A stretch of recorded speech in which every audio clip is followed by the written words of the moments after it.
This is Talking Sense with Dollar Bill. I'm David, Common Sense. Complicated issues like business operations and taxes require complex explanations. Talking Sense with Dollar Bill will explain these issues in plain language and have fun doing it. We must disclose that all opinions expressed on the show are of the hosts, and we advise that you consult a tax professional or attorney regarding any financial or business decisions. We always encourage your questions. Email them to us at info@talkingsensewithdollarbill.com. That's sense with a C. And now, without any further ado, I give you your host, Dollar Bill. And as usual, welcome to the show. Good day to all our listeners out there, and welcome back to another episode of the show. I'm your co-host, Dave Common Sense, here with my very good friend, Dollar Bill. How you doing today, Dollar Bill? Just fine. Today we're diving into an insightful article titled 5 Questions to Help Your Team Make Better Decisions by Steve Morris, published in the Harvard Business Review. First, a brief word about our author. Stephen Morris is the CEO of Matter Consulting and author of The Beautiful Business, a trusted authority on integrating brand, culture, and strategy to create enduring businesses. He has advised more than 3,000 leaders at companies including Google, Habitat for Humanity, and Qualcomm. His article explores how thoughtful decision-making can transform team dynamics and business success. With these questions, teams can align their goals, clarify responsibilities, and foster collaboration. Written by a top expert, this article offers powerful tools every leader can apply to create more productive and agile teams. Before we jump into the article, we have our quote segment of the program, which is brought to you by Harvest Inc., a premier local human resources consulting company. They make workplaces better. Visit harvestinc.com for more information.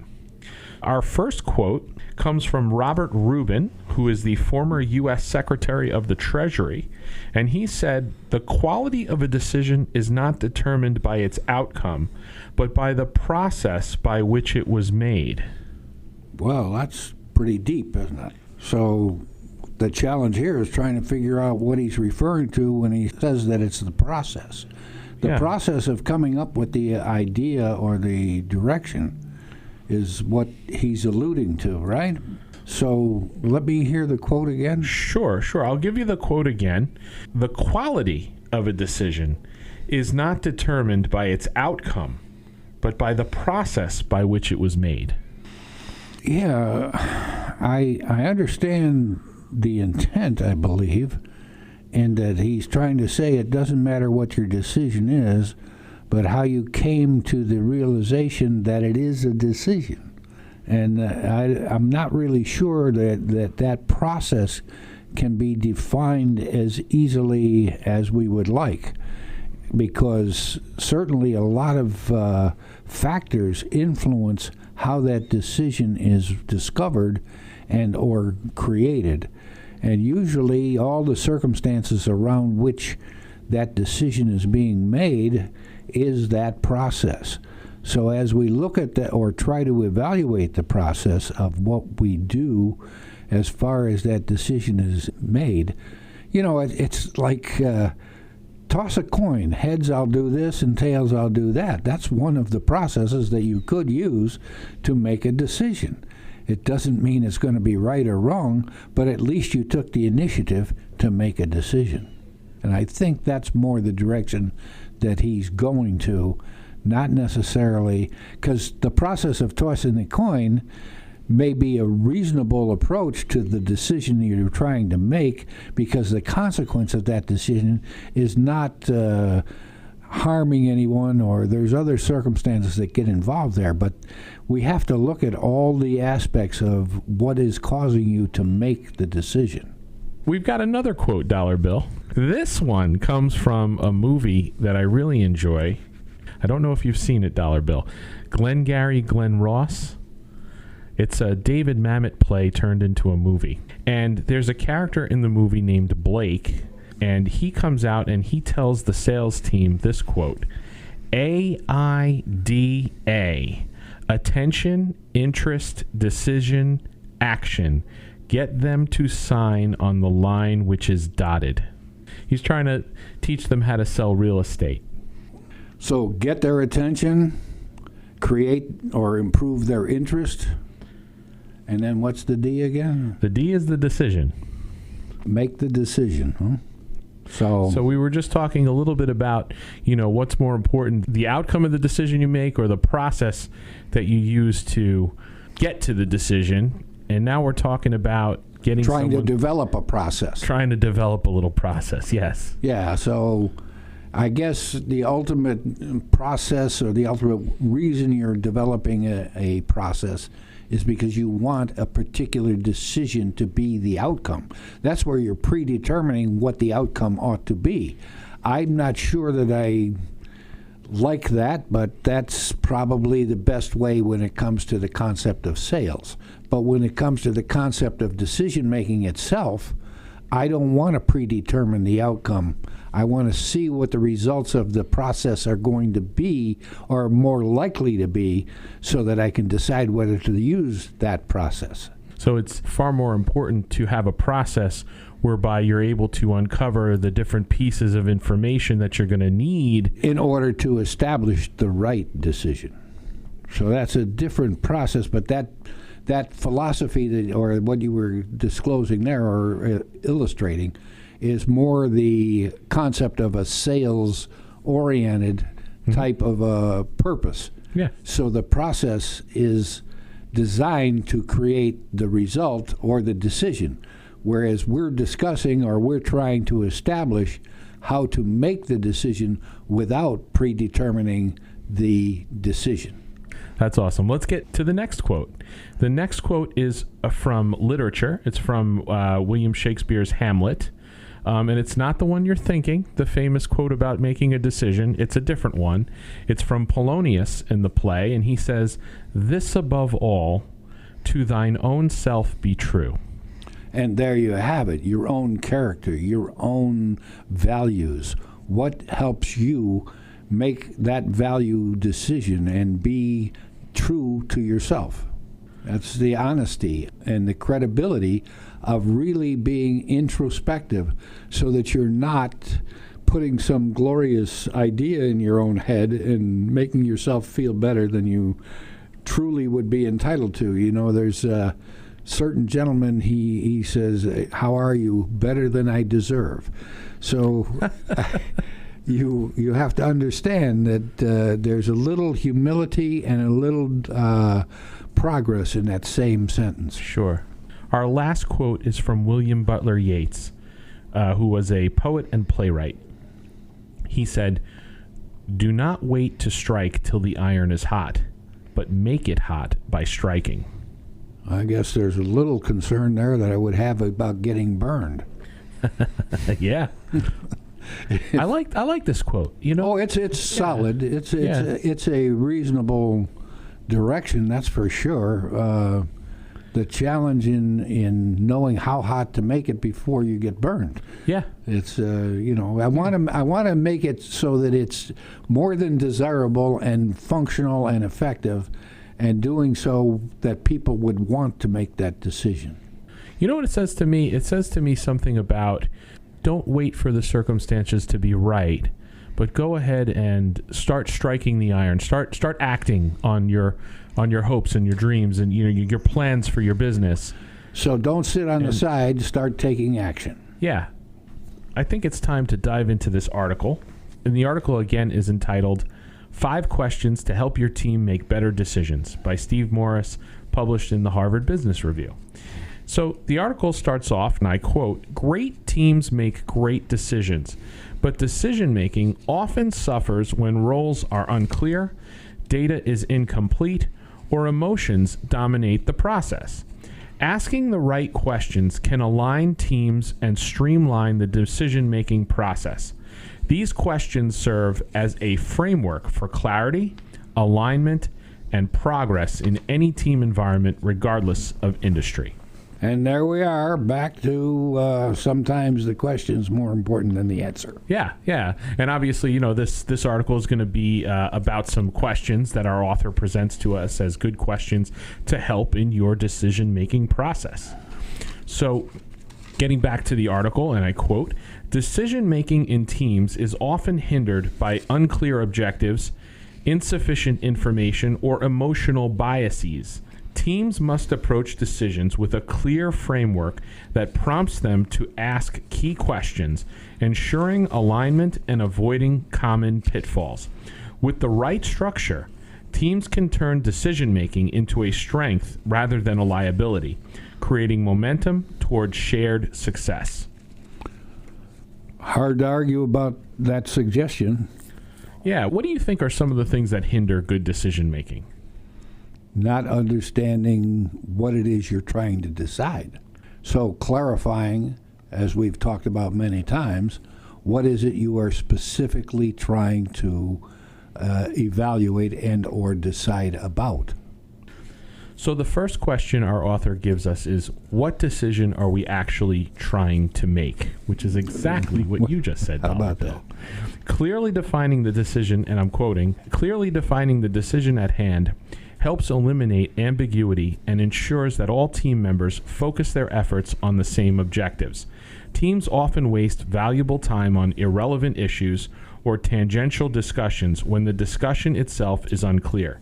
By creating a specific decision statement, teams can move forward more effectively." So the challenge of deciding that specific decision-making process is where the challenge comes in. So this gentleman is going to try to give us some insight as to the appropriate questions to ask in order to clarify the direction you intend to pursue. So, Dollar Bill, when you're thinking about this question, what decision are we actually trying to make? How do you clarify goals for the team? Well, I guess getting back to what's the mission of the objective of coming to a decision.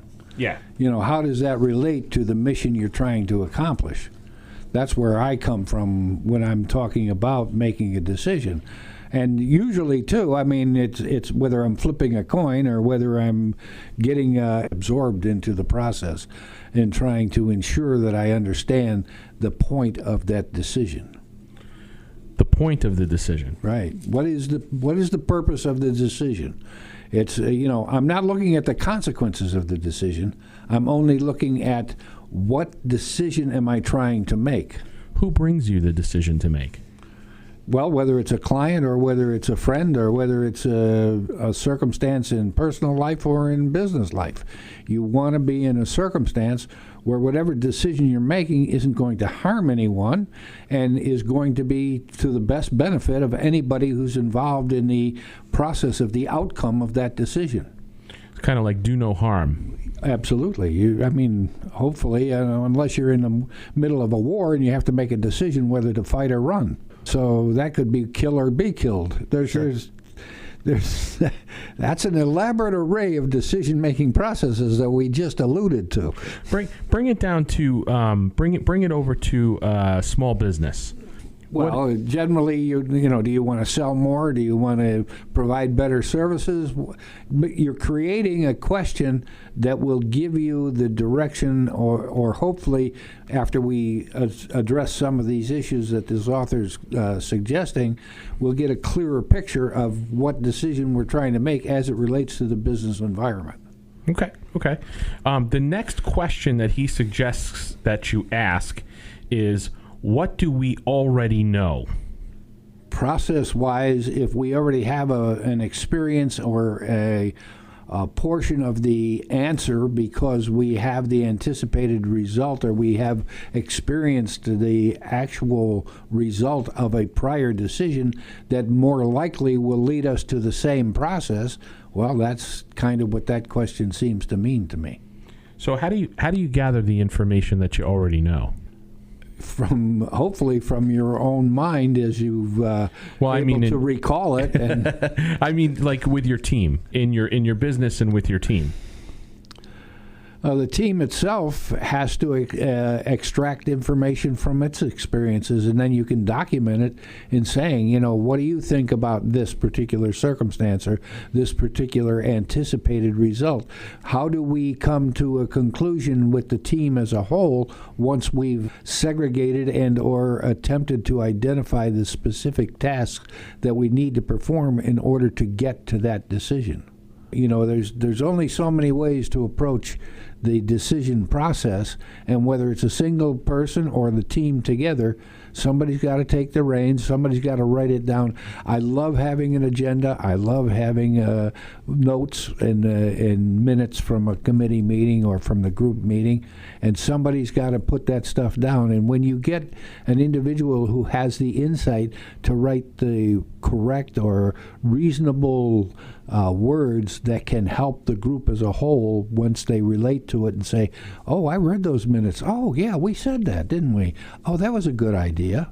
And now we're making progress in clarifying what it is we hope to achieve as the team. That leads us to the next question that our author has right here. But before we do, just a message to all you employers out there. Is your employee manual outdated? Need help recruiting or handling employee concerns? Harvest Inc. is here for you. Harvest Inc., a premier human resources company, offers customized HR packages and recruiting for any size business. You're going to want to grab a pen to write down their number so you can claim 60 minutes of complimentary workplace HR consulting. Just call 570-542-5330 or go online to harvestinc.com. That's HARVISINC.com. Harvest will listen to your concerns and implement HR best practices. Harvest Inc., affordable, reliable, accountable. They make workplaces better. Give them a call, 570-542-5330. And now, back to our conversation about an article in the Harvard Business Review written by Steve Morris entitled 5 Questions to Help Your Team Make Better Decisions.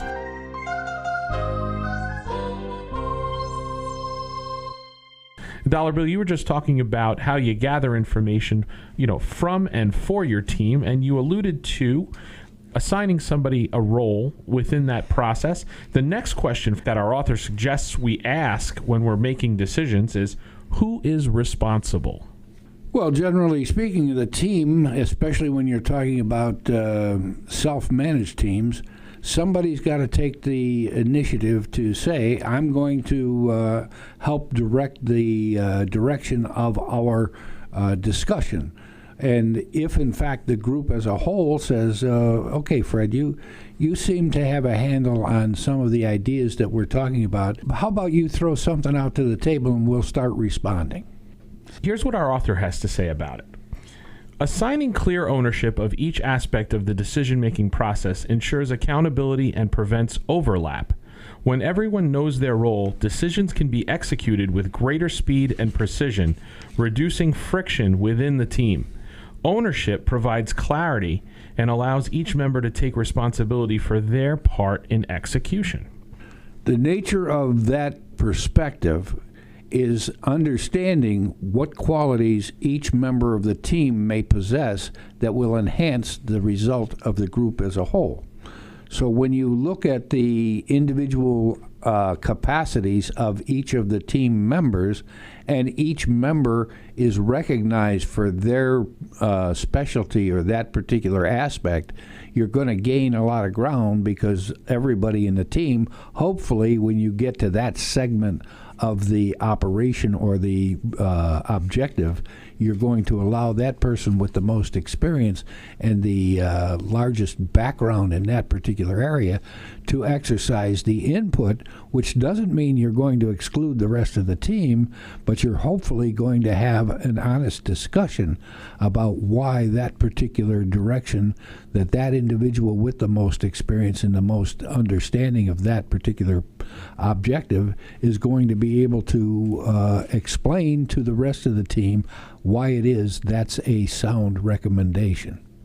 So you got to have some kind of instinct as the leader to be able to understand where people are strong. And how the talents of the group come together to enhance the benefit of being in the group. What do you think about these surveys that are out there? Like, I don't know if you're familiar with like a 360 report or something like that, where you get somebody to ask a lot of different people in their life about their perception of themselves, and then that's supposed to help get an understanding of how they are as a leader. I believe that going back to one of our prior guests, Kathleen Houlihan, who had the microdrip training process. HIFLogic and microdrip learning. Yes, and I am very strongly attuned to the direction that she provides, and giving the groups, when it comes to teams, an opportunity to have open discussion about what it is they want to accomplish and how it relates to the overall goal. Now, Kathleen might be the one who sets up the process of the interrogatories so that the group has an idea of the direction they're going. So she would be the responsible party. Yes. And well, from the standpoint, certainly her responsibility is conveying to the leader of the individual teams or of the group as a whole how she perceives their objective may be accomplished. Yeah, we've got to get her back on the show, talk a little bit more about HIFLogic. It's really fascinating stuff. Mm-hmm. So our author talks about another question to ask when you're making decisions. He says one question to ask oneself or to ask the team is, what is the timeline? Yeah, when are you going to accomplish it? Let's get it done. Yeah. Yeah, what's our deadline? It's not just discussing it. Oh, you actually have to take action. So how do you determine that? Well, you have to have a deadline. And now we're talking about our prior sessions where we talked about SMART. SMART goals. There you go. Specific, measurable, achievable or attainable. Realistic. There you go. And timely. And time-bound, yeah. So when you think of that, no matter what group, no matter who you're dealing with, you should have a process of conclusion. Okay, very good. So you need a process of conclusion. And the final and fifth question from our author is, what does success look like? The achievement that you actually attain results in a benefit not only to the group, but to the company as a whole. So that is success. It may not be elaborate. It may be simple, but it's still a wonderful thing. And then, as far as I'm concerned, once success or an accomplishment is achieved, whether it's a minor or a major type of award or gift, some type of recognition should occur because a mission was accomplished. Yeah. Our author says, defining success provides a benchmark for evaluating outcomes and ensures that all team members understand the desired impact. Success metrics also help teams measure progress and identify areas for improvement. By setting clear outcomes, teams create a shared vision that motivates and guides their efforts. And that shared vision comes from the ability to quantify and specifically identify what the objectives of the team are. So, Dollar Bill, when you're determining success, for your project, you might be having meetings, you might be having conversations one-on-one, you're talking to folks to try to make clear what the goals are, and then once you have the goals, you're talking to people to make sure everybody is on the same page. So whether it's the board of directors and or the chairman of the organization that's trying to get the groups to understand the direction, the mission of the company, is how you're going to formulate those goals. So the direction is still in relation to the existence and the improvement and the growth of the organization as a whole. So regardless of how small or what object they're going to try to achieve, it should always be with the mission of the entity in mind. Is it common for meetings to focus on the wrong topic? Common? I think it can be misleading when they go off on a tangent and everybody comes up with a result that still is not satisfying. So it's a challenge to be clear about what the objectives are, and when they go off track, somebody's got to take the helm and steer it back in the right direction. I don't think it's that often that groups get sidetracked, but it's very easy for them to get off the path.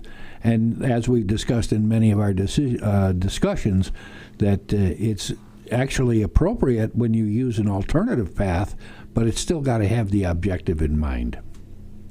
Dollar Bill, what advice do you have for teams that are struggling with indecision or conflicting priorities when it comes to financial matters?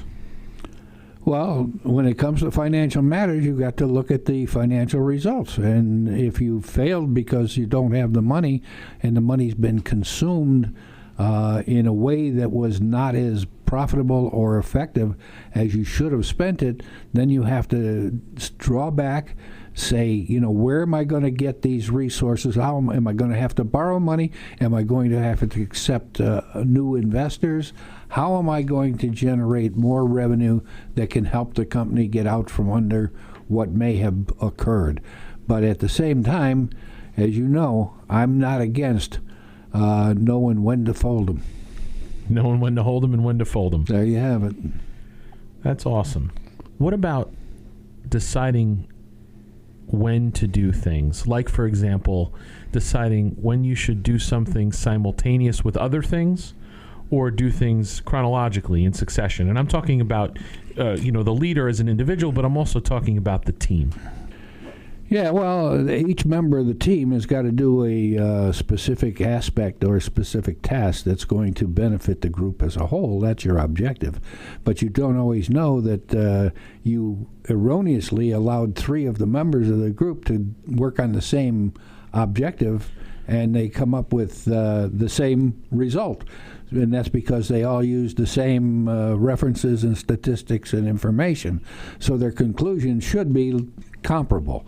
But at the same time, that doesn't mean that somebody isn't going to be sort of a rebel and go off in a little direction and come up with an innovative result. So you don't really know, what it is. You're trying to set a direction and trying to give people the opportunity to make some suggestions that can still be contemplated and let the group as a whole then evaluate whether that's the direction you want to go.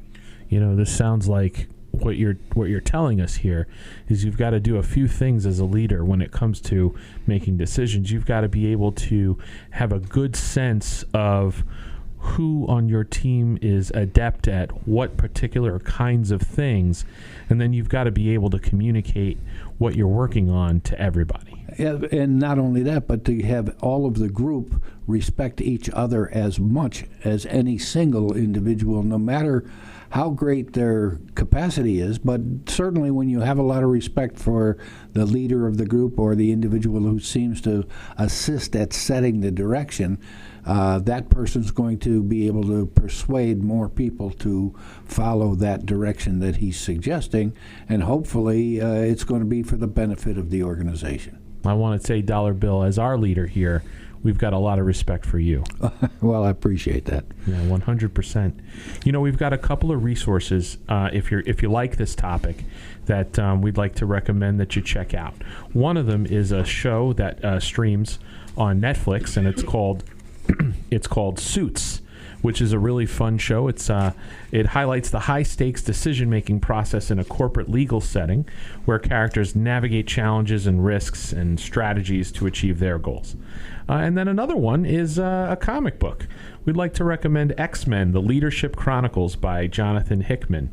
And this offers leadership insights through the lens of mutants, managing crises, and their unique powers, focusing especially on Professor X's ability to make calculated and wise decisions to guide the X-Men in challenging situations.